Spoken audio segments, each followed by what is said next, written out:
Hello friends, तो आज के इस लेक्चर में हम पढ़ेंगे एक्सरसाइज 7.2 के क्वेश्चन नंबर 4 के बारे में।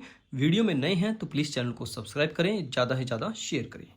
चलिए, क्वेश्चन हमारे पास है find the ratio in which the line segment joining the points. हमारे पास एक लाइन सेगमेंट है जो इस और इस पॉइंट को दोनों को ज्वाइन कराता है। तो सबसे पहले एक लाइन सेगमेंट बना लेते हैं। ये मेरा लाइन सेगमेंट है। Let us consider this is P, this is Q. P के सेगमेंट के पॉइंट्स हमारे पास है 3 और 10, और क्यू के हैं 6 - 8। ठीक है, और इसके बीच में कोई एक पॉइंट है -1 6 जो इस लाइन को डिवाइड करता है। Let us consider this point is a, और इसको मान लेते हैं कि ये -1 और 6 है। ठीक है, इस लाइन को ये किसी पर्टिकुलर रेशो में डिवाइड करता है। हमें वो रेशो निकाल के बताना है कि किस रेशो में इस लाइन को वो डिवाइड करेगा। ठीक है, तो सबसे पहले ये क्वेश्चन आपके लिए बहुत इंपॉर्टेंट है, एग्जाम में बहुत बार पूछा गया है, चाहे वो सीबीएसई का एग्जाम हो चाहे वो एचबीएसई का एग्जाम हो।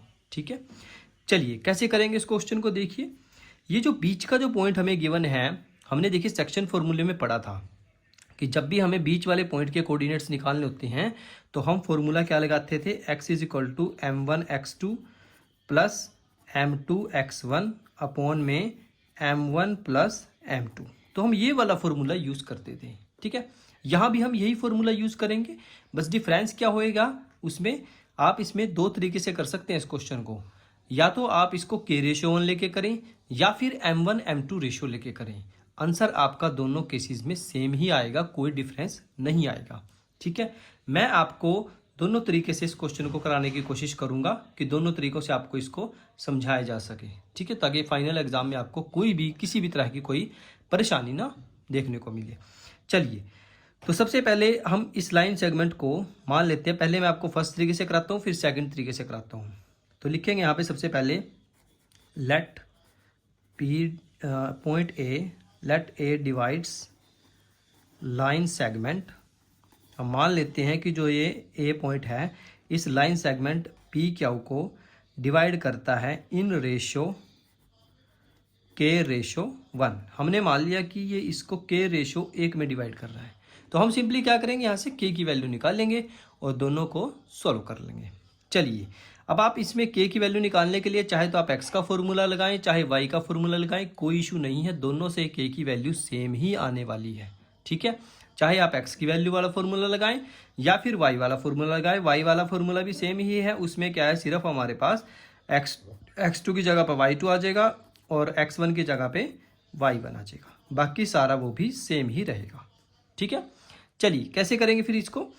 चलो हम x के तरीके से कर लेते हैं। तो x की वैल्यू कितनी है हमारे पास, -1 इज इक्वल टू m1 कितना है मेरे पास k, और x2 कितना है मेरे पास 6 प्लस m2 कितना है 1 और x1 कितना है -3। बाय में मेरे पास आ जाएगा m1 प्लस m2।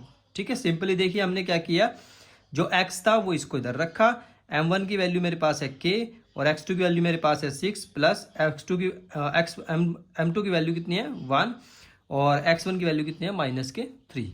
इसको सिंप्लीफाई करते हैं तो कितना आएगा, -1 इज इक्वल टू 6 की मल्टीप्लाई करेंगे 6 के और इसके साथ करेंगे -3 बाय में k प्लस 1। ठीक है, आगे इसको फर्दर सिंप्लीफाई करते हैं तो हमारे पास देखिए क्या आएगा, क्रॉस मल्टीप्लाई कर दो, 6k - 3 is equal to -k - 1। ठीक है, इसके नीचे कुछ नहीं है तो इसके नीचे 1 लिख लो। ठीक है, 6k - 3 एस टी, इधर मल्टीप्लाई करेंगे तो दोनों नेगेटिव हो जाएंगे। अब k वाले एक तरफ करो, 6k प्लस k, ये इधर आके प्लस को हो जाएगा और ये प्लस का 3 माइनस का 3 इधर आके प्लस को हो जाएगा। 6 और 1 7k इज इक्वल टू 3 में से 1 गया 2, तो k की वैल्यू आ जाएगी 2/7। तो यहाँ से हमें क्या पता लगता है कि k की वैल्यू क्या आई है 2/7। अब हम क्या करेंगे, हमने माना था कि वो k रेशो 1 है। ठीक है ना, तो हम यहाँ पे k की वैल्यू पुट करते हैं 2/7 रेशो 1, मल्टीप्लाई करते हैं क्रॉस मल्टीप्लाई दोनों साइड, तो हमारे पास आ जाएगा 2/7। तो ये मेरा फाइनल आंसर आ जाएगा। ठीक है, बहुत आसान है, मुश्किल नहीं है। एक तरीका तो ये है इस क्वेश्चन को करने का, बहुत आसान है। ठीक है, दूसरा तरीका क्या है, आप इसको m1 m2 लेके भी कर सकते हैं। ठीक है, चलिए उसको देख लेते हैं, m1 m2 लेके कैसे करेंगे। देखो ये लाइन सेगमेंट है मेरे पास, that is p, that is q। p के कोऑर्डिनेट्स हैं -3 10 और q के हैं 6 और -8, और ये मेरे पास है पॉइंट a -1 और 6। अब की बार हम मान लेते हैं कि m1 रेशो m2 में डिवाइड है। हमें m1 m2 दोनों की वैल्यूज़ को निकालना पड़ेगा। ठीक है, तो इसको कैसे करेंगे? सबसे पहले हम x का फॉर्मूला लगाएंगे। -1 इज इक्वल टू x का फॉर्मूला क्या कहता है?